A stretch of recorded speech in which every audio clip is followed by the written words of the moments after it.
Hi, everybody. Just want to make sure we're up and running before I get too much further down the road on this Tuesday night. Beautiful Tuesday night, actually. Hello, Jamie Babington. Good to see you're tuned in. One of our guests is tuned in as well. Now, make sure if you are watching, hello, Lenny Baines, Brian Chalmers, Bear, I knew you wouldn't miss this one. Just make sure that you share this for me as we get going. The more people we can get around some of the stuff we're going to talk about tonight, I think is going to be a great benefit for a lot of people. So while you're watching this, if you just lean down and press the old share button at the bottom, just underneath where the video is, I think you're going to get a lot from this. And I'd like other people too that maybe can't catch it now or aren't aware of it, that they will get to view this as well, because we're going to learn some good stuff tonight. I've got some very, very smart people who've spent a lot of time around motor racing and around marketing and things like that. So it's a good chance for us to share some of their experiences. Thank you so much to everyone. If you joined in last night with Gary Rush, Max Dumpy and Robbie Farr, something like 15,000 views as of now, I think. So basically in 24 hours, 15,000 views. So quite amazing. Hello, Slimer Matheson. Hello to Andrew Green, Stephen Atwell, Shannon King. Bunch of people tuned in to watch this as well. Renee Eastham is watching. Rick Brett and Andrew, Mark Stevenson, Stevie Melville, Tim Flower, Kevin Minogue. So very cool to have a bunch of people already tuned in. Hello to Matt Adamson as well. So I've known both these people for some time, and only through my connection with the V8 Ute series when I used to commentate the V8 Utes. So that's how I got to know Paul Blair. Hello to Darren Disbury, who's just tuned in as well from Destination Homes. Hello to Trevor Boyd. Boydie never misses, and he's watching from in Iowa. So it's a massive commitment from Boydie. He never misses. Hello to John Tesorio. I'm pretty sure I haven't said that right, but I tried. Greg Brown, Freddie Norman. Good to see you guys as well. So let's bring my friends in and have a chat with them. Looks like I think Punter will be in first. We'll see who gets in first. Hello to Brendan Earl, tuned in as well. And there is Paul Blair and Paul Blair. Actually, do not adjust your screens. There are not two of them. I have to admit, Filippa, I'd rather see two of you than two of Punter, but I can't. I was waiting for that. I'm feeling a little bit left out. I don't have like branding, clothing, methanol moonshine, and I don't have a secondary of myself. So I apologize that I've dropped the ball. We can hook you up with some methanol moonshine. In fact, Filippa, I'm glad you mentioned. Yeah, nice, Paul. I'm glad you mentioned it because our new Ms. Methanol Moonshine range has now broken in America. I'm very excited. Doesn't mean it is broken. If I'm using the hip term, it's dropped. Our new range has dropped, Filippa, because you don't release an album anymore. You drop an album. Yeah. I'm too old. I don't know. In my day, if you drop the album, Mum would say, "Pick it up. I just paid $10 for the cassette." Don't break it. Yes. Roger Wood, hello to you. Sprint Car Central tuned in as well. Johnny Barton as well, whose daughter is a fantastic young motocross and desert racer from Adelaide. Hello, Ronnie Shears Jr. as well. So, guys, I'd like to just do a quick round the table and explain where you guys have come from and what you've been doing. I'm going to start with Filippa because Paul's going to have to explain both the people in the room, and that's a challenge in itself. Billy, you and I met back when you were working with Supercar TV when I was working in the V8 Ute series. What are some of the roles that you've been across? Back then, well, when I first started in media, I was actually in radio. So I'm a former radio DJ and audio editor. So that's where my whole, I think, skill set for interviews came up, because I was interviewing everyone in radio, like a Triple M and Today FM here in Sydney, from prime ministers to Red Hot Chili Peppers to whoever the biggest music artist is in town. So from a media point of view, the interviewing and the engagement with celebrity and athletes and artists was back in radio. Then I moved into print journalism. So I worked for Auto Action, V8X. I used to write for the Supercars website when Big Pond Sport used to run it way back when. Yep. So sub-editing, and I worked my way up to Dep editor at Auto Action before I moved into Supercar TV. So I was associate producer for Supercars for just over 3 years before I then moved into pit lane, and I was the first ever dedicated social media manager for a supercars team, because back then we only had PR managers, comm managers or communications managers, but not someone solely doing social media. But now everyone's got digital teams, not just one media manager. So it's grown so much since I did that back in 2012. And then I created my own agency. I wanted to go and work for myself again. I've done media management for the Off-Road Championship here in Australia. I did a lot of automotive clients here. I was on the Women of Australian Motorsport Committee for 5 years. That was part of CAMS, or now Motorsport Australia. And then I moved overseas, and then everything snowballed. So I've done everything from TV directing and comms management for the Global Touring Cars in South Africa. I'm still the media manager for Formula 4 in the Middle East, because I've been living in Dubai for the last 5-6 years. What else have I done? I'm media delegate for the Golf 12 Hours. I'm still doing that, even though I'm stuck in Australia. There's no flying. Work with a lot of ASNs and the FIA, and now I'm back in Oz in full-time media coaching. So coaching's always been a part of what I've done as a producer or an interviewer or a reporter or a journalist. And it wasn't until I was working with the F4 UAE kids, because, you know, they're 15, 16, 17, just starting in motorsport. I'm thinking, you guys should know so much more that would make your lives so much easier, not just for me as a comms manager of a category, but knowing what they're going to have to face in Europe, which is the big league. And all the kids that came to Dubai to race with us were all going to Europe. So I thought, well, this is a bit of a kindergarten anyway. Why don't we teach you everything? So that's where I really honed my curriculum. And now I'm doing it full time, and I'm absolutely loving it, particularly when I can see them, you know, work up the ranks and get close to F1, particularly like Oscar Piastri, who made his open wheeler debut in F4 UAE. So very proud of my kids that come through the championship. Whew. Wow. It's a lot. So from this dynamic woman to a man who loves dumplings, has a dog called Astro, and drinks coffee all day. That'd be the way that I would loosely describe Paul Blair. While I'm talking about him, make sure you share this, folks, if you can. Love you to get across this so that everybody can catch it and look back on it this for later. Oh, he's on the Pellegrino by the looks of things. Matt McKeldin was just saying, how come punters on the water, not the beer? Because we're professional, Matthew. That's why. Kubota. There you go. I've got a couple of plugs in for him. So, Paul, I first met you at what used to be one of the best events in all of motorsport, the Amor Gold Coast Indy 600, through the V8 Ute relationship. Tell me about your roles and what you've been doing over the years. Well, I certainly feel underwhelmed after listening to Filippa talk. Oh. Look, I've been lucky enough to manage the Amor brand in Australia and New Zealand and in Asia for a time, probably for the last 20 years. Along with the STP brand, although not very big in the Australian market, certainly a lot bigger in Asia. You know, such an iconic brand to be involved with that, really from its infancy here in Australia to where it is today, a very successful and an iconic brand. And obviously along that journey, been involved with sponsorship of many different assets. So in the early days, we were in the sprint cars with the Disbury team, and I'm sure we'll talk about that. Obviously, most people would know Amor from supercars and the Amor qualifying and Amor pole position. I've also had a bit of a dabble with sponsorship in the AFL as well, with another brand that I did look after that wasn't an automotive brand.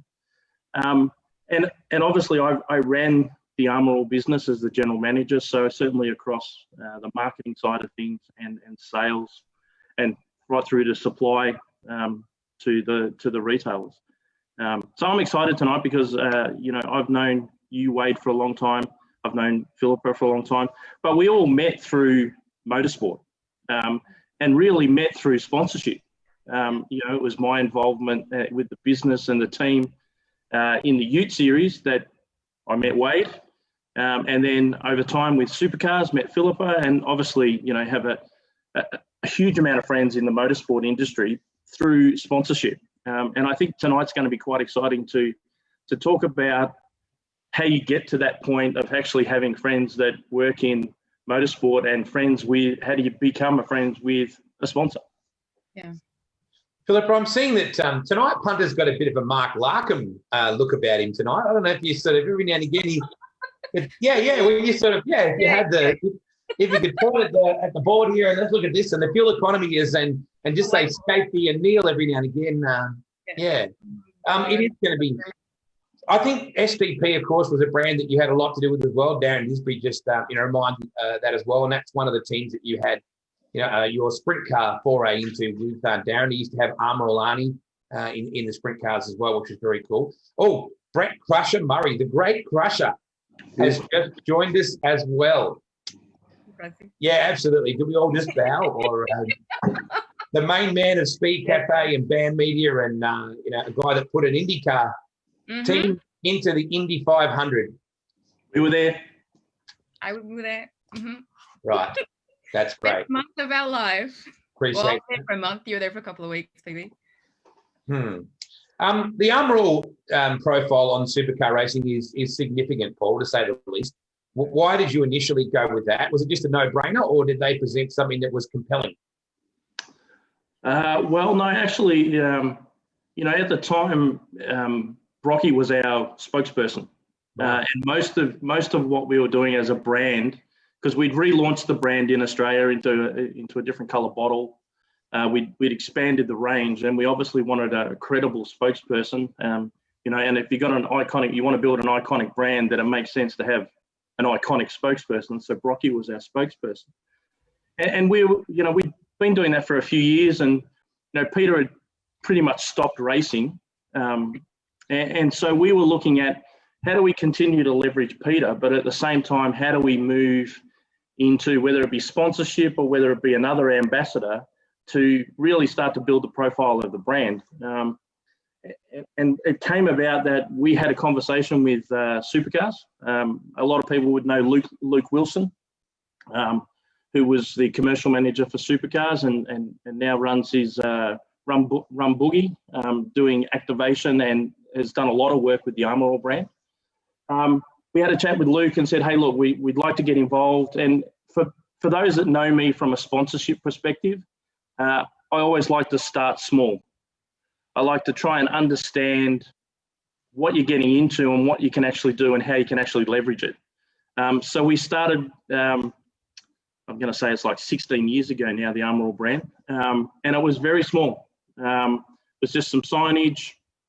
We were a sponsor of the Supercars.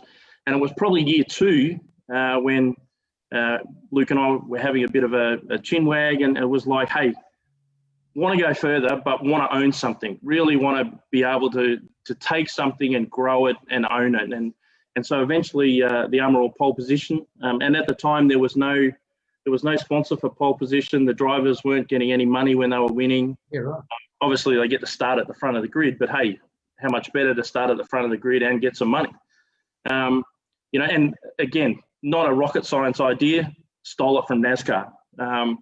So again, by looking at what other people are doing, you can actually leverage your own brand or your own sponsorship by just thinking outside the square a little bit. So we started with the Amor pole, and then Amor qualifying, and then obviously the iconic bridge at Bathurst, which is just it's fantastic as someone who's no longer with the business to be able to sit and watch Bathurst, Super Cheap Auto Bathurst 1000. Not anymore. A couple of weeks ago, and see the Amor bridge come up in nearly every shot. You should always reference, Luke Wilson taught me this, you should always reference when you're talking about events or sponsors. So it was the Super Cheap Bathurst 1000. And that's really how we got involved. The sprint car thing really came out of the fact that Darren and Tricia had approached us with some ideas. And I'd been to the sprint cars, but never really done anything with it. So again, we started relatively small. They had a great run with Jason Johnson and won a lot of events in the STP and the Amor sprint cars. And we are still friends today. So, that's probably near on 20 years ago. So it just goes to show if you build a relationship with the right people, that extends well past the sponsorship that we had with Darren and Tricia. And I think too, Paul and Filippa, that the remarkable part is that sponsorship branding lingers on long after the sponsor's actually gone, because you just referenced the Super Cheap.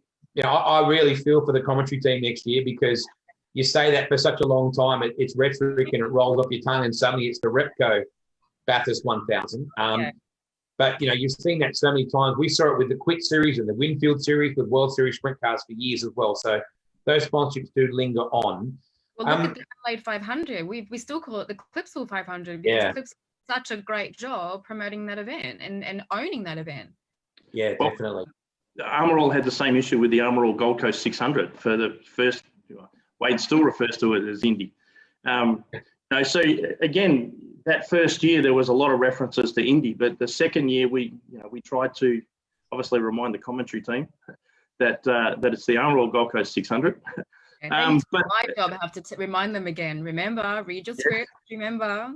But at the same time, we tried to do some different things, and the great Crusher is listening, and he came up with this idea of, hey, why don't we do a bumper sticker? And so we did a bumper sticker, and if you're driving around the Gold Coast or in Brisbane these days, you still see that bumper sticker, which is probably 10 years ago. Yeah. Floating around to promote the Amor Gold Coast 600. So again, it's about looking at your opportunities that you have, and then thinking about some things are easy. Signage is an easy thing, but other ways to promote your sponsorship or the brands that you're representing. Yeah. Well, remember too the green and gold flags, that everybody had. That was another one of the Crusher initiatives as well. And as a commentary team, we got right behind that because it created euphoria and it had that great feel on the hill there. And that was back when Paul Tracy was running, and those sort of guys. So it had a really iconic, incredible way about it. Philly, you've been trying really hard to bash me over the head the last 6 to 8 weeks to clean up my social media in terms of the way it sits, its look and feel. I get too excited with changing fonts and the Instagram. Don't you dare hold up my Instagram page as an example. No. I won't. I promise. But I'm trying to break, obviously, the Methanol Moonshine branding, and I have no idea how to brand it. I know my audience pretty well, but I don't know the ins and outs of keeping a clutter-free, keep it simple, stupid, classy-looking social media front. And that's been your challenge, Billy, to change my habits. It's not a massive challenge. It's telling you why it's important and showing you examples of different brands that have kept it clean and the impact that they make. One of the best quotes, I'm actually reading a brand book at the moment. If you confuse, you lose. There's too many messages, then your viewers, your followers have to burn too many calories trying to think of all the different elements that you're putting on your social media. When I was a radio DJ, one message per talk break. Keep it simple. You don't want to talk and talk about lots of stuff on air. You don't want to do the same thing when you're hosting on television, and you don't want to do that with your social media as well. It's like, what's your one message for that post? It's just one post. So yeah, you're right. There were some images that were being posted up that had an image, text, more text, logo, more logo, Facebook logo, Twitter logo, social media handle, website. And it's way too much. So when it's too busy, it just doesn't compute. You're better off putting a lot more of the messaging in what you're saying in the caption and using your hashtags and tagging accounts. But just particularly for Instagram, keep your imagery really simple and clean, because the confusion also comes back to what you were saying is, what is your brand? What's your message? What do you represent? So it's the same for a business, same for a product, and the same for an athlete. What type of athlete do you want to be? What brands do you want to work at? But you've got to understand that and know that first before you can even map out anything else you want to do on social media, website, Facebook Lives, your branding in the background, what you're doing. You've got to keep it clean and consistent and stick to it. But yeah, it is difficult to drop the information because you want to tell as much as possible to your audience, but just stripping it right back and keeping it simple is the best way to cut through your messaging. And that's the problem. Go on, Paul. So that's hard for someone like Wade, who is a storyteller. Correct. Yeah. You know, with all the length of the post that he puts as well. Exactly. No, but that's you. That's so you, Wado. And I think it's important that people understand that, because too much and you lose people, and particularly social media, you really get one shot at it. Correct. You know, because if someone goes there and it's too complicated or there's too much information, you lose them. So you want to make sure that you keep them from day one. And you're right, you need to be really clear about who you are, what you stand for, and be regular with your posts, not over the top, but making sure that you're getting a consistent message across. Yeah. And I think we also have to assume that we also know what we want to be. Like when you said, know what you want, know which athlete you want to be, know what your brand is. A lot of times that's awfully hard, Filippa, because people are flat out driving their race car, let alone understanding how do I fit in, how am I viewed. And I was thinking about this with TV shows. All the great TV shows about people, let's use Friends as an example, right? Which gets, and MASH and those classic old shows rather than the bachelor crap that's on these days. But people fall in love with relatable people, right? They love Joey, or they love Monica, or they love Rachel, or because they relate to those people. So if you're a relatable identity, people are going to empathize with you a little bit as well. So what I went to you with, and also Bindi and a number of other people too, Philly, as I said, what am I? Like, what is my brand? I think I know my audience. It's a bottle of moonshine. It's a cool looking hoodie. But if you stand, Gene Simmons from Kiss once said, if you stand too close to the mirror, you really see nothing. Yeah, and that's why you need to be open to letting people help you. I think because these things are so accessible, people think that because they've got a Facebook account and a mobile phone that they can go do their media and it's simple, but it can be simple, but not until someone shows you the way. And particularly with athletes, everyone invests in driver coach, particularly for motorsport, driver coaches, PTs, nutritionists, mindset, psychology, sport, just getting your mindset right. Who invests in media coaching these days? Not many do, but it's the one thing that can make or break your career. If you get your media wrong or get in the headlines for all the wrong reasons, then you're toast. And we've seen that so many times with particular athletes. And when I teach my young kids, I say to them, do you want to be like Roger Federer or do you want to be like Nick Kyrgios? But that's their different personalities, but your personality is your brand. Your brand as an athlete isn't what you tell the world, it's also what others tell others about you as well. So, and that's where this whole branding and media comes in, because it's what your fans think of you is what creates your identity and your brand. People love CL, Craig Lowndes, because he's fan-friendly, always has time for autographs, smiling all the time, never gets in the press for the wrong reasons, is successful. They're all the positive things that have created his brand. Where you look at Nick Kyrgios, he's a bad boy, throws rackets, gets in the headlines for the wrong reasons, gets in trouble with the law. So all of that is, you got to decide what type of athlete do you want, what type of business do you want, what type of product do you want to be, and how do you want people to see you? And that's when you can then start planning, well, how do I market myself? How do I align myself with sponsors? How do I build my media profile and get as much leverage as possible? Because I'm assuming everyone in sport that's doing it professionally wants to be paid for it. So why don't I do it the right way and get more opportunities? And the people doing it these days too, Paul, they're at a distinct disadvantage in one way that's also an advantage. Back in the day when the supercar, when you were working with Brocky, there was no social media. There was no Instagram, Facebook, Snapchat. There was no immediate damning evidence and no Google. So that if you couldn't Google Peter Brock's name, so you can now, but that stuff is with you forever. It's like luggage. You can't get rid of it, right? So now the business card is you just type in Paul Blair or Filippa Guarna and up comes all the information. So Paul, you're leading a multinational market leader and you looked at everybody. Is this going to be dangerous to my brand? Is this young person or this racer going to be detrimental or positive to my brand? How did you weigh that up? Yeah, look, I think it's interesting because firstly, most people who send through sponsorship proposals, and I have seen thousands, never tell you what they're actually going to do for your brand. Yes, they put a picture of a car in there and they say, if you want your logo on the bonnet, it's this much, or if you want your logo here, or, hey, yes, we can take the car to the local shopping centre and promote it, or those sort of things. But they never tell you about what they will do as you're in sponsorship, but you're also a brand ambassador. And so one of the best pieces of advice is go and have a look at who you want to sponsor you. Who do you want to work with? Now, everybody will say, hey, I want to work with Apple. But look, if you're in a local town and if you're in a country town and you're racing, go and have a look at the local businesses. Who do you want to work with? And then have a look at what they're actually doing on their social media. Social media can be a really bad thing, but it can also be a really positive thing. If you you go and Google a business or a brand that you want to work with, you'll see how they're using their brand, what sort of messaging they're trying to get across, maybe who else they're using.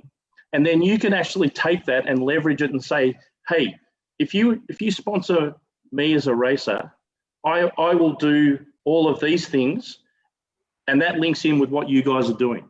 Not just, hey, I want to put a logo on a car. Because from my perspective, if you put a logo on a car and you crash out in lap number 1, say of the super cheap Auto Bathurst 1000, for 160 laps, I don't get anything. And that's not saying that having a logo on a car is not the right thing to do, because that's also, from a branding perspective, you want to do that because that's also brand awareness. But it's really about what can an individual bring to a business or a brand, and how can they leverage it, and how can you leverage it? I think, Paul, the question that people need to ask, ask not what your country can do for you.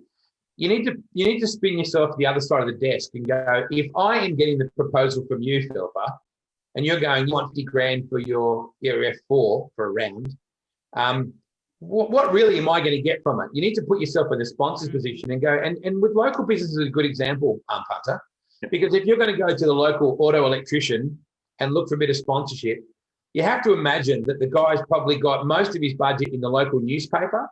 He may be doing a bit in radio, let's just say, or even a bit of TV. Now, all those three things are going to go direct to his region and pretty well direct to his customers. If you suddenly want to be on a race car that's at Malala, if you're in South Australia, but then goes to Winton, or then goes to Eastern Creek, or goes to Phillip Island or Darwin, he doesn't get anywhere near that thin edge of the wedge directly attacking his demographic position. So we get caught up in the romance of, I can give you a branding on the car in Darwin or on national TV. The reality is he's probably only got this much of a budget, and that might be all he's committed to. So you have to weigh up, how much am I really worth to this people? Yeah, and that's a really good example. How can you in that local community influence people to use his business other than someone else? And so that becomes the challenge as the person who's getting the sponsorship. What can I do? And some of the best ways is actually have a conversation with that guy or with that business. Hey, what can I actually do to promote your business locally? So that you actually make some money and you're getting a return on the investment that you're putting in me. Hey, yes, you'll get coverage nationally on TV and maybe in some magazines, etc. But what can I do locally to get people to come to your business? Yeah, into the door, foot traffic. I mean, what do I want from this, right? We put a thing out about getting ambassadors, people to wear our gear. There's only two things I want to do. I want to sell moonshine and apparel. How can you help me do that? Nobody's actually asked me, what do you want from this, Wade? If we do this, what do you want from this? And I want to sell more gear and more moonshine.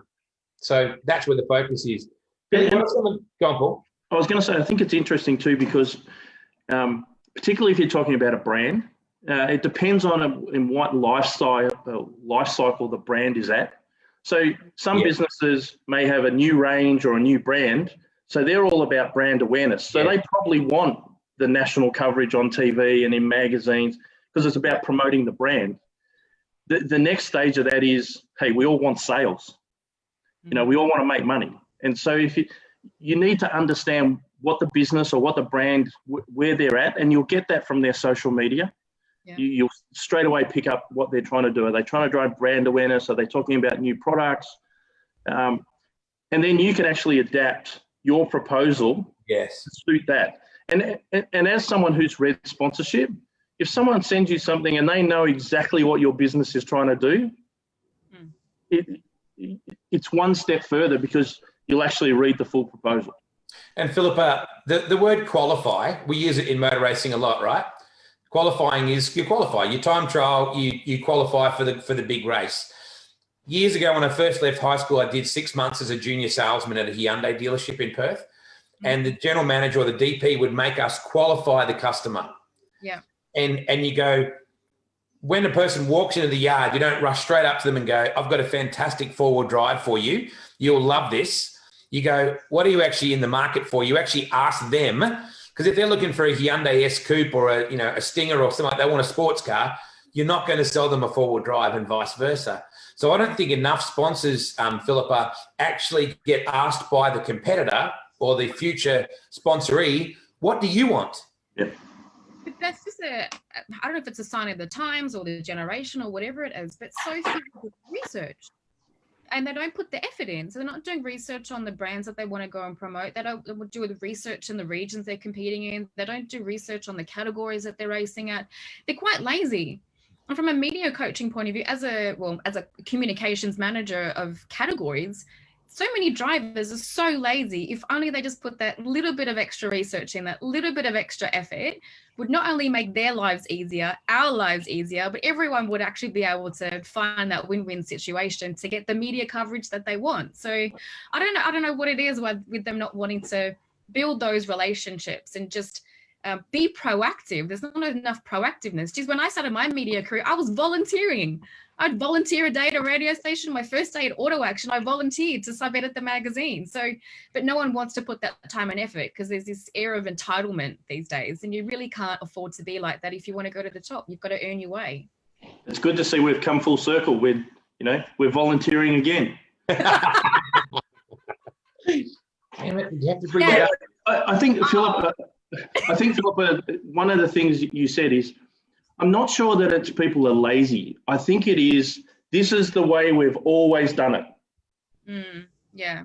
My dad was a racer. This is how he did it. So therefore I do it. Rather than we are in a new world, like social media, as Wado said, when I started, I think Jesus was still playing fullback for Jerusalem, but there was 4 TV channels. Yeah. There was no, there was no pay TV. There was no, it was black and white. But I think that's part of it. I think the evolution of where we've got to and everything is so accessible, people forget that because everything is so accessible, maybe you should take the time out to actually use that information to your advantage rather than do it the way you've always done it. Yeah, but the thing is, this is what some of the drivers don't understand in particular. If you're going to do what everybody else is doing and just like, oh, well, I'll just do this because everybody else is doing it, or I'll just do this because it's the way we've always done it, how are you going to stand out? How are you going to be different? So you were just saying before that if you got a sponsorship proposal from someone who had done research about your brand and where you were at and how you could engage, you're automatically going to go to the top of the pile because you stand out.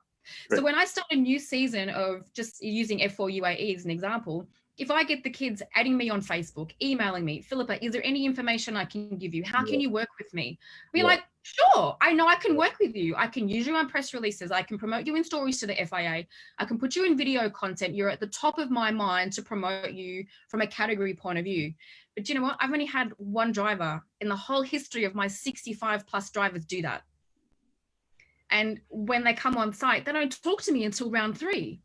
But it's not their fault because they don't know. Right. So this is where it's just trying to allow them to find a comfortable environment to grow some confidence and to start building relationships and be nurturing with it, and particularly with the young kids, because it's totally different to working with supercars drivers or Bathurst 1000s or Le Mans winners. And that was a big mental adjustment for me when I first started with the kids, 4 or 5 years ago, that it's a complete different audience, different skill set, different level of patience and tolerance that you need when you're working with the young kids. But once they get it, and they know how to do their social media and they know how important it is to come and, meet with a communications manager of a category or put a press kit together, then they're off. And then they've got the confidence to do any interview in the world. So it's nice to see that switch, but it's just getting them there to make them realize that you've just got to do something different. Otherwise, you're never going to get noticed because there's so many people wanting sponsorship and so many people wanting press coverage. And now's probably a good time to be talking about this sort of thing, particularly with COVID. I'm in Melbourne. At 12:01, I can go to the pub, but tonight we're allowed out. But that's where I'll have my beer, Matthew. But certainly, businesses now are going to be super selective and are probably going to reduce what they've been spending. And we've seen it over the years anyway, where the banks and used to sponsor AFL, NRL, cricket. Everyone was sponsoring everything. Now everyone and phone companies, and now everyone's dialed back and they're picking 1 or maybe 2 of the national sports to sponsor. I mean, we've just seen Qantas, pull out of sponsoring the Australian cricket team and the Wallabies. So that's a sign of the time. So if you can get cut through to the person that you're sending your message to at a business or at a brand, it's essential. Otherwise, you're probably going to be racing at some events with, your money, your mum and dad's money, or someone else's within the family who's helping you out. Someone else that's really key. The role in this that's really key is the announcer. And I always say to these kids at the Rising Star program I do, give me a reason to talk about you. I'm looking for something to say under caution. But if the safety car comes out, I'm looking for information. I'm looking for things to talk about. I'm looking for the story. I'm looking for the angle. And so many people just ignore that. They expect that, that there's only 25 cars in the category, for example, so we should be across all of them. And most of the time we are. But in the dirt track world, there'll be 120 cars in the pits. And we have to have just basic human interest stuff, And I said, if you forget, write it down the back of a Chico roll packet and bring it up to the commentary box and go, hey, Paul Blair's here tonight from, like Darren Disbury was great at it, punter. Whenever you were there, Diz would be on me with a text, or he'd be up there in the box going, hey. So I think awareness is a big thing as well, because no one will ever be as passionate about your racing as you are. Correct. We've got to stop pretending that people care as much as we do, right? Yeah. It's correct. That just shows the importance of building relationships. And a lot of people in pit lane are scared of the media. But if only you understood the power of it, like you said, if you provided a bio to a communications manager of your category, if you provided information for me to pass on to a commentary team, whether it is trackside, for TV, for radio, or I could organize radio interviews for you, it's just get the information to the people that are going to help you, but don't be scared of it, because there are so many opportunities that you can open up, as if only that you just made that little bit of effort again. Put your bios together right, get your results, get your timelines, get your successes, what's relatable, what's your story, why you are here at this event, what's news. No one knows how to write news, how to share news about what they're doing, or finding that angle, how to tell that story and finding that sort of link. So it is challenging to get the information out of athletes in particular, but once they understand the power that, wow, if I give this one piece of paper with my biography and all the things that I've won to this person who will talk about me on television, and I'm the only one out of 30 drivers, I'm getting way more coverage. Yeah. What are some of the basic things that an athlete can do that make a difference to their career? What are some of the things that Crusher was just saying, preparation? And big shout out to Speed Cafe. I use it absolutely regularly. It is my Bible. I do a motorsport report on Triple M here in Mildura every Friday morning, and Crusher is absolutely my source of all those things that are motorsport. But how do people prepare to make their performance on the weekend better? Not on the track, with the media and with their PR. Well, from an interview point of view, there's no reason why you can't practice your answers at home. I'm working with really young kids at the moment, like karting age, all through late teens, and you ask them a simple question: how did you get involved in motorsport? What do you love about motorsport? This is about you. You're the best person to talk about you. You should know your story. You know yourself better than anybody else. So practice your answers, who you are, what your story is, where you've come from, where you want to go with your career. The nitty-gritty stuff of what happens at the track and what happens in your sessions, you'll get the hang of it. But if you can't tell your story about who you are and why people need to listen to you, then no one's going to listen to you. So practice your interview answers. Get your mum and dad to ask you questions. Get your best mate at the pub to ask you questions. Start practicing in the mirror or in the shower. It doesn't make a difference. Start talking about yourself and why that might be a little bit difficult to start with. If you want to be an athlete and you want press coverage, you're going to have to talk about yourself, because that's. And you know what, Filippa? Questions. As an announcer, we learn who's good at it and who's not. Yeah. So we actually know, let's go and catch up with him because we know he's a good interview. So, Correct. Right. So we start to look for the ones who are good at it, because we're looking for the best result from the interview. So it works both ways. If we know that you're not good at it, we'll either try and help you to be better by doing it more, or we'll look for the people that really are enthusiastic about it and want to grab that opportunity. And that's survival of the fittest. Absolutely. And giving a complete answer. Nothing gets my goat more than just getting a one-word answer. Really? And it's, but you know what? The young kids in particular don't understand, right? So if I'm a producer with a camera crew and I come up to a racing driver who's young and I go, so how was your race? Tell me about your race. Yeah, it was good. Tells me nothing. But that, yeah, it was good. If I was a really dodgy producer and a dodgy editor, I could take that out of context and I could make that quote be used in a TV package that's got nothing to do about the race. So if someone said, tell me about your race, yeah, my race today was really great. I got a great start off the line. I gained a few positions. No one can alter your answer, particularly on TV or radio. So you're protecting yourself legally as well. So if you're going to give a really short answer, then you open yourself up. But if you can give a complete answer, you're going to protect yourself. You're not going to be asked as many questions because I don't need to keep asking you the same question 10 different ways to get an answer out of you. So then I'm not going to be pestering you and we're going to come back to you because we know you can give an answer. So then we're going to give you more coverage. So practice more than one word answers to all the basics about who you are, where you're from, where you want to go, what you've raced before, why you love the sport, why is the most important question of all. It's the reason why we're all here is because we love it for some particular reason. We'll share it.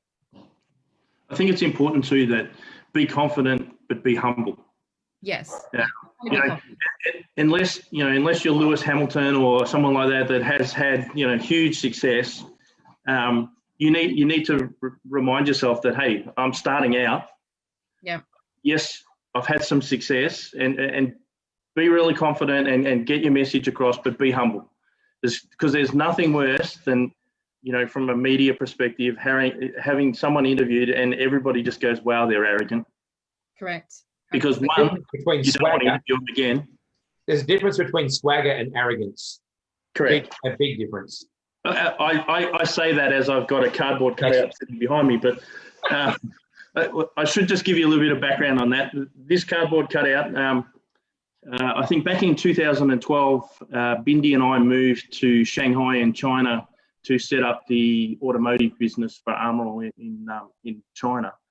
And a supplier of ours, Ian, didn't want the team to miss me, so brought round a cardboard cutout, which actually stayed in the office for a couple of years while I was in China. And then when I left the business, I couldn't resist it. It's a much better looking, skinnier version of me as a cardboard cutout, my 2-dimensional instead of 4-dimensional. Tell me about, Filippa, save us all. Tell me about building a media kit for the media, for people to give at the racetrack. Yeah, every athlete needs to have a media kit or a press kit. It's what it does is it includes info about you. So whether you want to design a beautiful PDF or whatever it is, just tell us about your story, who you are. A list of all your achievements, your timeline. What did you race? When did you race it? What your results were?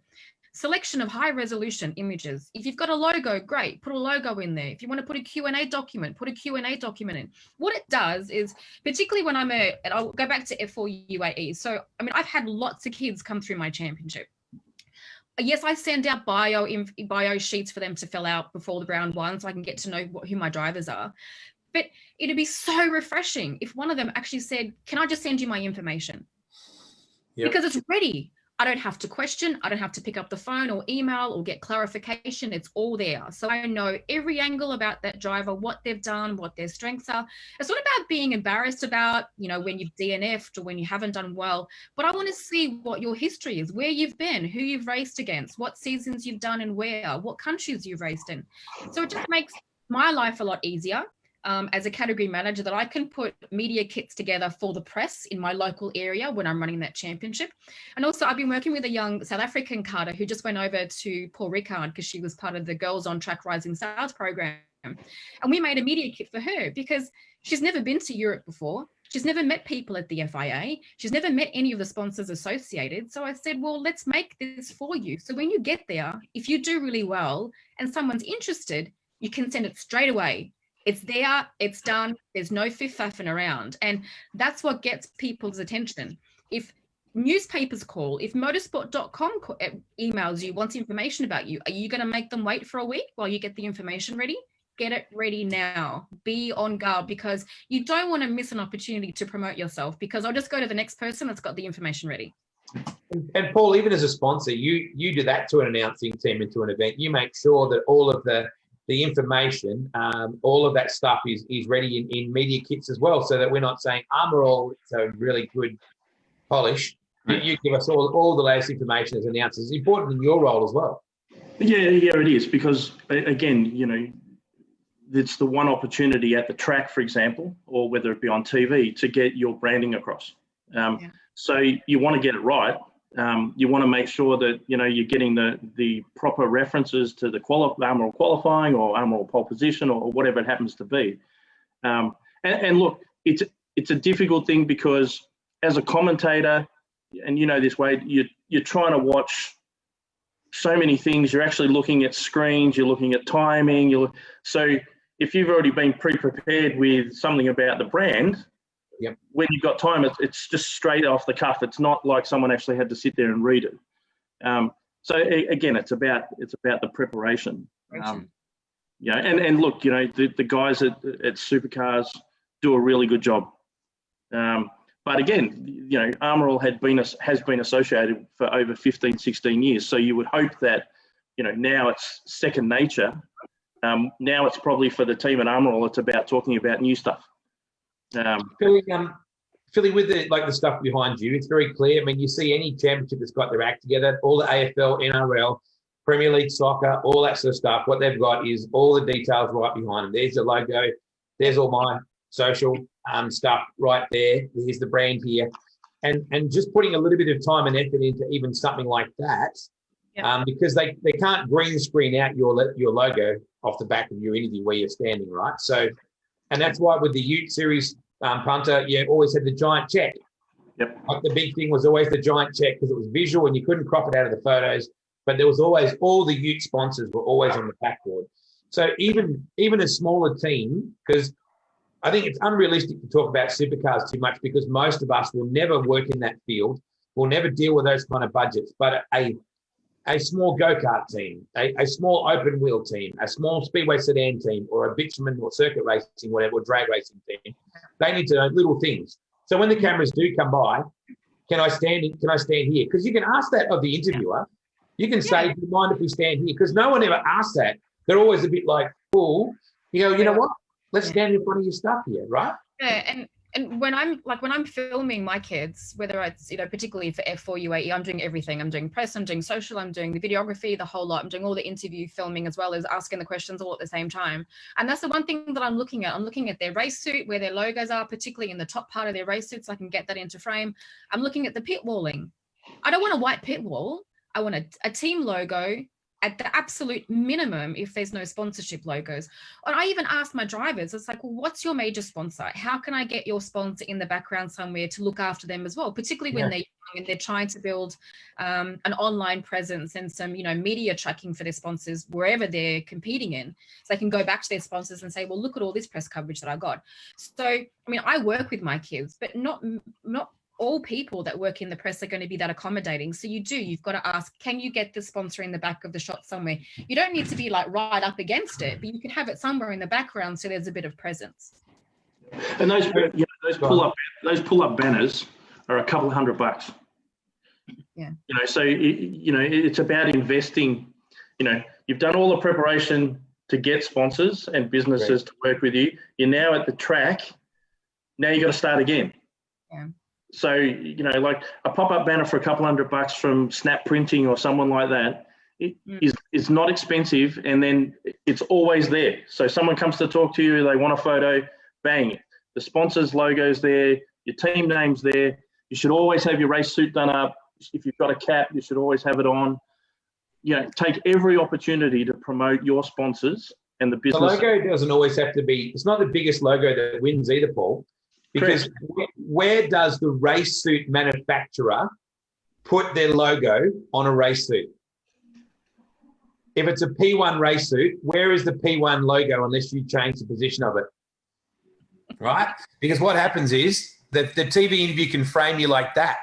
Correct. So the hat's gone, this logo's gone, but what's still here? Yeah.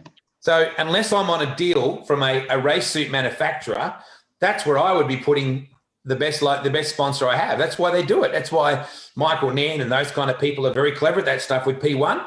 It's right there or it's right there. So here you can't crop out, Philly, right? No, you can't. Exactly, prime position. Funny story, when I was producing at Supercars, yeah, like it's interesting watching the teams when you go in and out of the team, seeing where the branding is, what the drivers do to try to keep their helmets on that little bit longer for an extra couple of seconds, for their sponsors to be seen in Park for May. And one year, AAA actually decided they want to do a pull down. So in the middle of the garage, they just had this big sponsor wall. They just pulled down in between the two cars. And they're like, oh, we need to have the interviews in front of there. And we're like, no. We just need it. The clear garage, AAA branding. So some teams will actually go above and beyond. I mean, kudos to them. They wanted to find extra mileage for all of their sponsors. But it's very interesting when you do watch the big league, whether it is Supercars, NASCAR, IndyCar, it doesn't make a difference.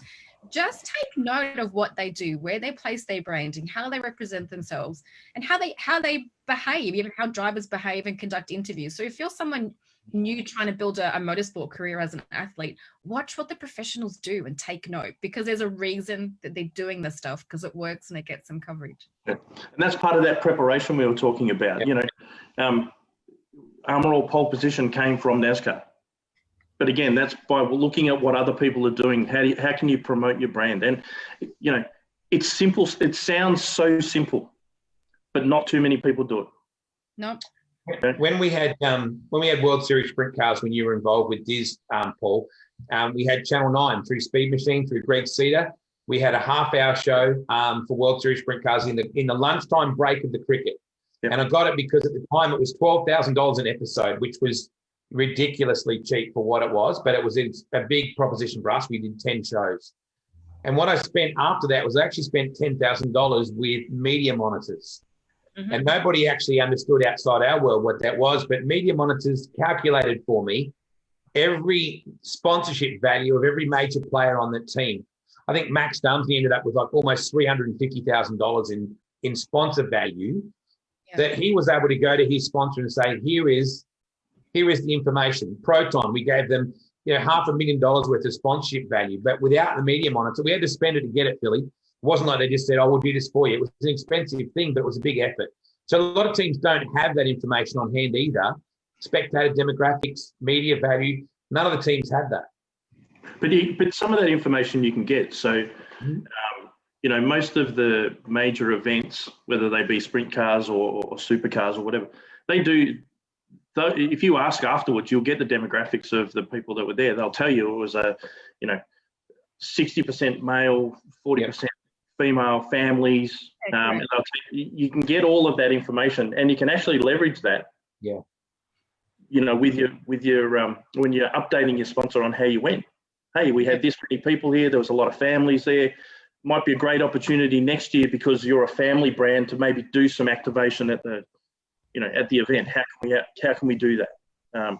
And sprint cars is a really good one because you're up close and personal with a few thousand people, not a couple of 100,000 people. So you can actually be a little bit more targeted. But again, have a look at what different brands are doing at different events. Doesn't have to be motorsport, can be anything. And then figure out how can I actually use that. Particularly as a small team, some ideas don't take a lot of money to execute. Can I add something else to that? It's just a different twist. Is everything that you are doing as an individual and as a small team and the press coverage that you get actually contributes to the overall media value of the category that you're competing in? So when I was traveling to South Africa for a number of years there, I was running all their TV and their communications. We built it from virtually nothing up to a 200 million Rand media value, which is about 20 million Australian bucks for a little fledgling category in South Africa. But we were monitoring through our media monitors what the Audi team was doing, what the BMW team was doing, what Volkswagen was doing, and their collective efforts media-wise was adding to our category value. And people say, oh, it's a team sport. But it is a team sport because we all have to work really hard together, all the teams, all the drivers in pit lane to collectively lift the championship. And it takes a lot of work. But once everyone gets that picture as well, everything that you're doing at an individual level actually affects the whole umbrella. The rising tide. Rising tide, rising tide raises all ships. So don't forget that what you're doing is actually helping to contribute to the category that you're competing in. And if you're going to be in that same category for a number of years, then you want to see it grow. You don't want to see a major sponsor drop off. You want to see more revenue come in so you can get better TV, more live streaming, more opportunities, more money in your pocket as a competitor or for prize money. So yes, you do have to look after yourself, but don't forget in the back of your mind that you're also helping the collective. Very important. Ambush marketing, Punter, you would have seen a lot of that with teams, particularly with Amor, as the naming events sponsor of the event on the Gold Coast, as an example. You would have seen a lot of teams deliberately target, your rival products to try and, ride on the back of that exposure. Yeah, and look, the first thing I'd say is if you're ever looking to sponsor anything, one of the first things you have in your contract is that you can't have any competitive sponsors. Because that actually helps you be able to put a stop to some things that are happening. Now, doesn't mean that a team can't have a logo on a car or have merchandise in their pits, but it helps you control what you're actually doing. And the other thing is put yourself in their shoes. Again, about preparation. Think about an event that's coming up and what someone actually might try and do, because you can actually negate some of that yourself. But again, look, the more people the more brands and the more businesses, as Filippa said, that are investing in, motorsport in Australia, the more categories that are going to survive long term. Yeah. So, it's great from take it as a, I'm trying to think of the right word, but take it as a, reflection that your brand's doing a really good job, so somebody else wants to get a piece of that. So let's kind of bring together some key points here, Filippa, particularly with the role that you have, because your role that's what you're doing these days. People can basically hire you to look at their program, to look at their profile, look at their social media and streamline it. What are some things that people should be thinking as they watch this and tomorrow or tonight when they go to bed or wake up in the morning?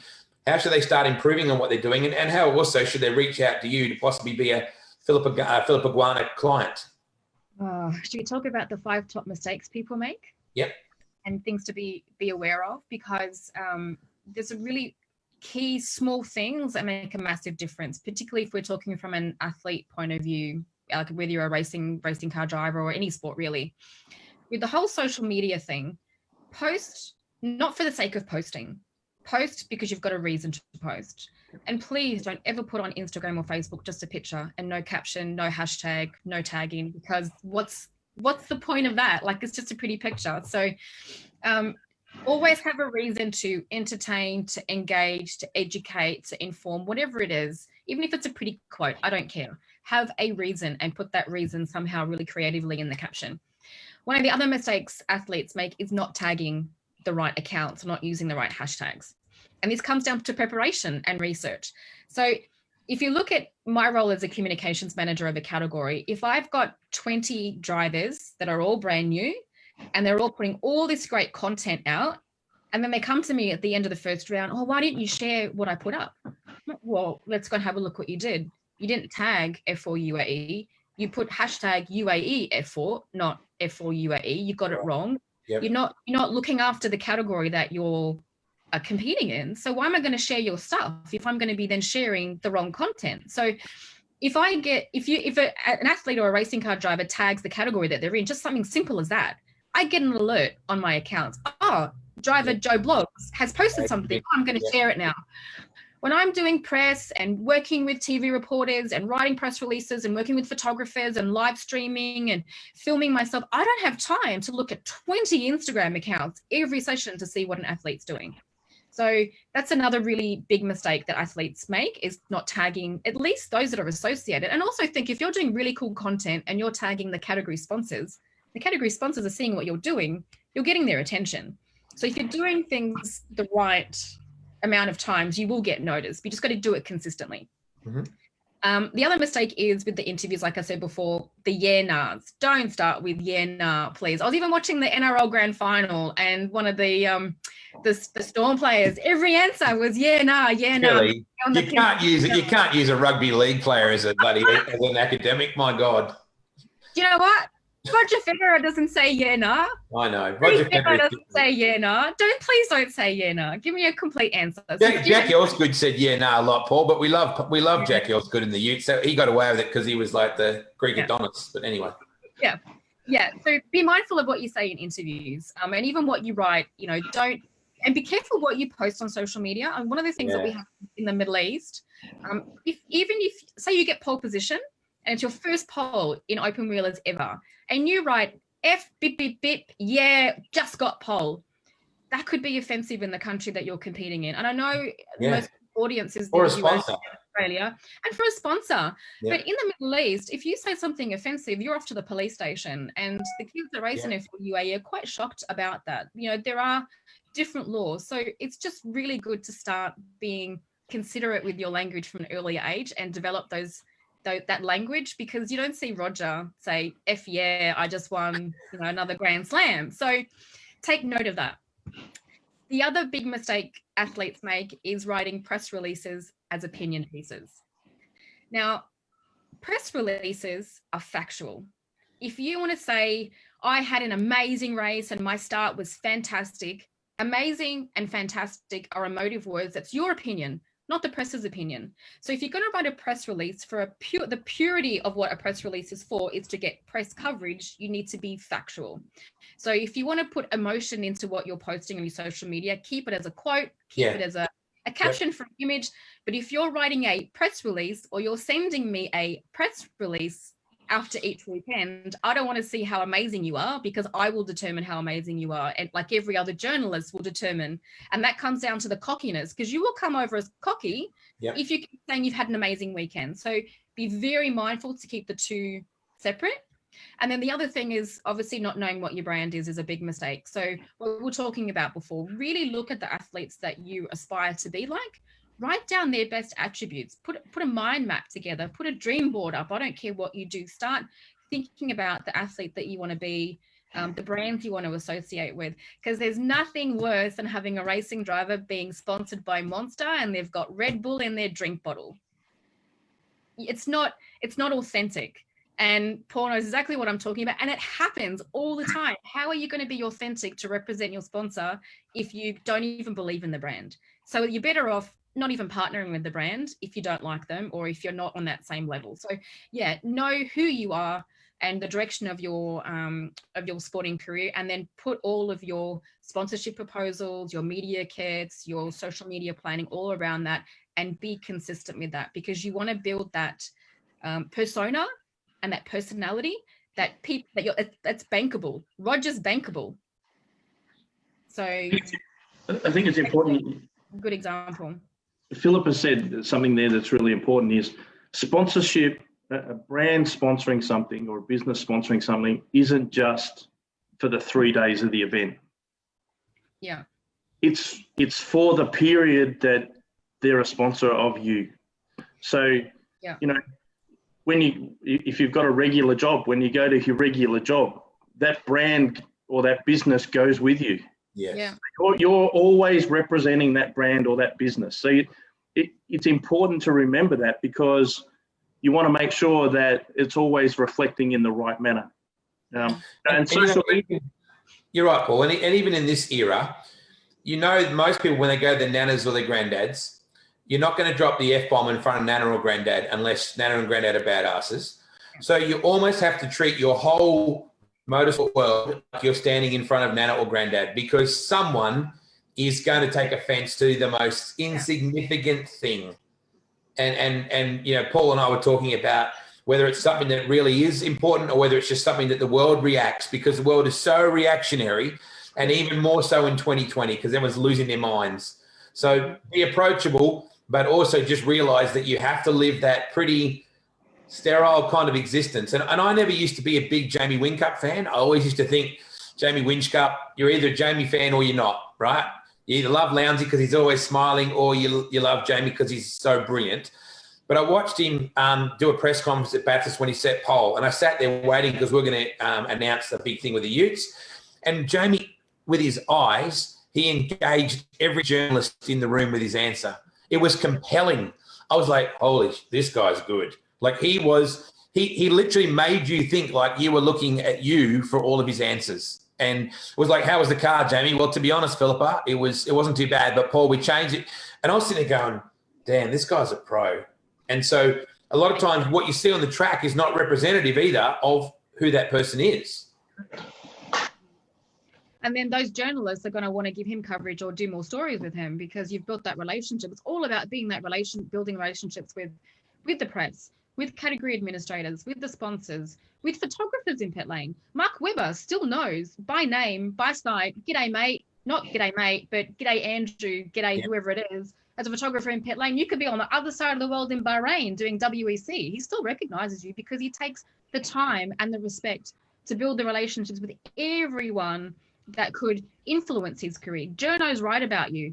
Photographers take photos of you that are printed. So you want to make sure that you are on all the time and you're being respectful, because the last thing you want is to snub off a photographer and that photographer shoots for the #1 motorsport publication that says, don't give that driver any coverage because he's just told me to fob off in pit lane. Everyone talks. We all share our stories about our experiences working with various people in this industry. So just be respectful and be polite.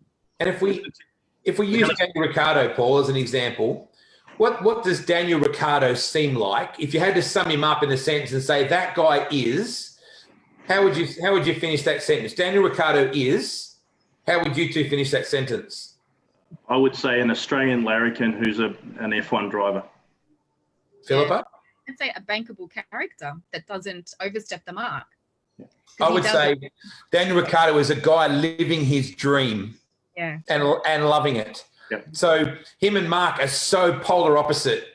Mark was so ice cold and so clinical and so like that. And all you see is this big, goofy Italian smile all the time that lights up his whole face. There's a guy who's living his dream. So he is likable, like Lounsey, right? Big smiles, learnt from the best, learnt from Brocky, how to deal with people, how to be approachable. Big thing. And it works with the media when you and I are looking for an interview, Philly. Is that guy a shithead? Do we really want to interview him because he won again? Or do I want to speak to the guy who comes third because he appreciates it? And he's got character. I mean, one of the best things that ever happened to Scotty McLaughlin, even though he swore on camera that time we gave covered it beautifully. Scandal, but he actually just showed himself without, and it was an honest mistake, that one interview that he did after that race. And he covered it beautifully. Yep. He did cover it beautiful because he was apologetic and it was just an innocent moment. And we were so wrapped up in how excited we were about his strong performance. But show personality. We don't want to be interviewing cardboard cutouts, and we don't want to get the same. No pun intended. No pun intended. Yeah, but we don't want the same answers to every question either. When we're going to talk to you, I don't want to have to guess or think in my mind, I know exactly what you're going to say to this question. Don't say the cliche answers to questions. Think outside the square. Be a little bit creative and show a little bit of personality. Go on. Say, please learn English, athletes. Please write proper English. Know the difference between there, and there, and two, and two, and it's and it's. Because I'm a magazine sub-editor. Like I hated English at school, but I've made a career out of English and speaking and communication. And my brain just goes into a weird sort of attack when I'm trying to work out, you mean two, or like the words are wrong. Like no one understands what you're saying. So please, just when you're writing your captions and writing your Facebook posts or your blogs, just be very mindful of what you're writing, because you're also reflecting that quality of preparation and attention to detail that your sponsors are going to take notice of as well. So you want to make sure that you're at your A game all the time. Paulie? Yeah, look, I was just going to say one of the, I think, mistakes that people in general make is be who you are. Like people who know me, I'm the same at home as I am at work. There's a time at work to be, a bit more professional and be a manager. But outside of that, I'm exactly the same. And I think one of the biggest things that people in sport, they forget who they are at home. Yeah. And then they feel that in front of the camera, they've got to come across as, super intelligent or be a real smart ass or whatever it is. but that's not who they are. Be who you are. You know, be a manager. Feedback. There's a young lady watching in Queensland right now. Her name is Christy Bonzi, and she's a great sprint car driver, really promising young sprint car driver. And her dad, Russell, they're like two peas in a pod. They've got this old truck. They load a sprint car up. They're a budget team. They've done the best of what they can. Christy's a good, honest racer. She's a very promotable, marketable young lady, very attractive young lady, one of several sisters. But her and her dad have this incredible bond. That is the story for me. Yeah, this old truck, her dad puts everything. He gave up his own career for Christy to race. So for me, the race car is cool, but their story is way cooler. So when I saw that Christy's watching this, I want people to understand, I want their story. What they're driving is a piece of steel and 4 wheels or 2 wheels. So fundamentally, that part is much the same. My boss at Channel 7 years ago at 7 Nightly News would say, don't tell me a story about an engine. But if the engine came from a granddad who lived in Korea for 6 years and brought it back and it was an heirloom, that's different. But my viewers want people, flesh and blood and relatable stories. Yeah. But that's what you see on television. When you're looking at, biggest motorsport broadcasts, it's all about the stories behind the scenes. We want to know about the struggles.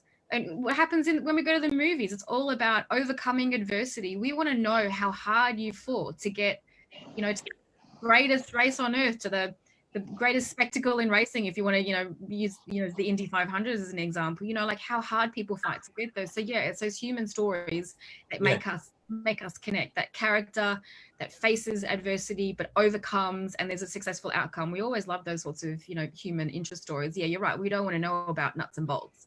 And I think, we've seen that over the last couple of years. Supercars have tried to make the drivers more personable. Ryan and Bailey at AME have done Supercar Life because people want to understand, yes, we see you drive a race car, you're a great racing car driver, but tell us about your life.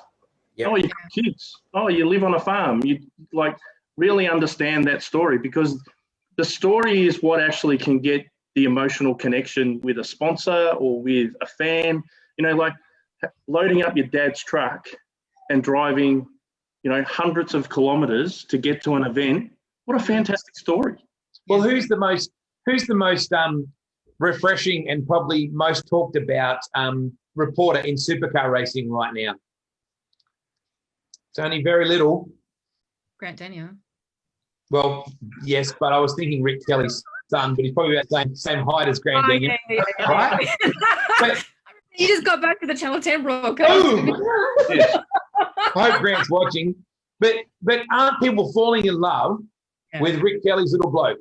Right? Because it's added levity to a situation and the brutal honesty of a child. Yeah, 100%.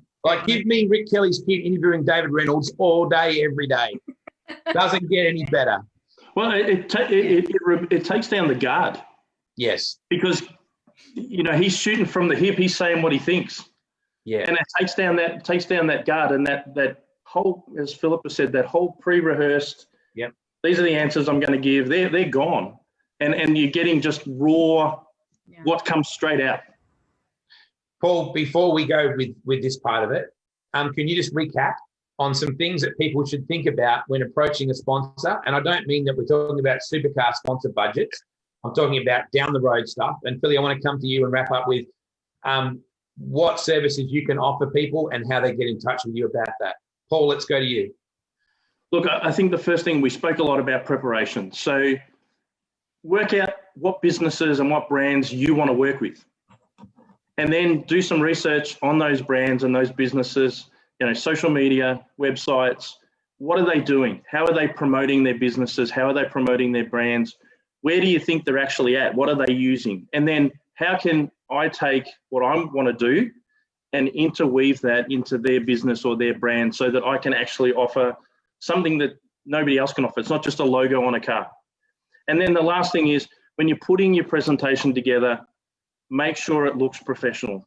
It doesn't take much to look professional, but a one-line email or something on Facebook, can I have a sticker, or we're going karting, can I have some money, is not going to get you cut through. What's going to get you cut through is something that looks professional, and then what you can do for that brand that nobody else has come to them with. Yeah. And you're only going to get one chance, Paul. That one line thing on your desk, you look at that and you dismiss it and it's gone. And you're probably never going to get another chance like that. So you only get one first date, right?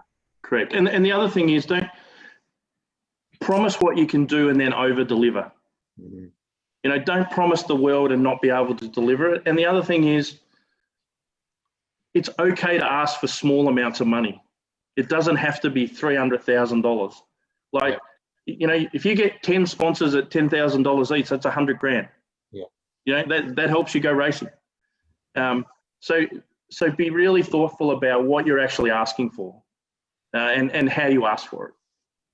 Yeah. Amazing. And find out what coffee Paul likes and take him one, because it's lattes. I'll tell you that now. If you can deliver him 5 or 6 lattes, you're halfway towards the sponsorship sign-off process. Well, true, but although I am looking for a job at the moment, but that's okay. Yes, so can we help you with that? By the way, you want to this is your chance. Crushers watching. What can you offer as a job potential? Well, this is what you get. No, look. Wow. obviously, with COVID, there hasn't been a lot of jobs in Melbourne. But hey, I'm looking for a role, something small, medium-sized business, GM style role. Excellent. Could be marketing or sales, but I'm sure that'll happen. But in the meantime, I'm enjoying spending time with Astro, my new dog, and my wife, Bindi. And I can personally say I would love to see Paul in any organisation, Filippa, and we can we can blow smoke here, and I'll do it till the cows come home, because not only are the runs on the board, but he's a guy that can make a difference, a huge difference in any business. So even on a part-time basis, on a consultancy basis, Paul, would you be open to something like that? Yeah, certainly. Thank you. Let's do that, because honestly, it's a very, very worthwhile person. Filippa, Media Master Coach, how do people get in touch with you? And it is a service you provide, it's your job. I want to clarify that right from the start. It's okay to flood you with, all these questions and all that sort of stuff, but reality is your time is your money, and you're a professional in this role. So how do people approach you, and what do we do? You can just head straight to the website, which is just mediamastercoach.com.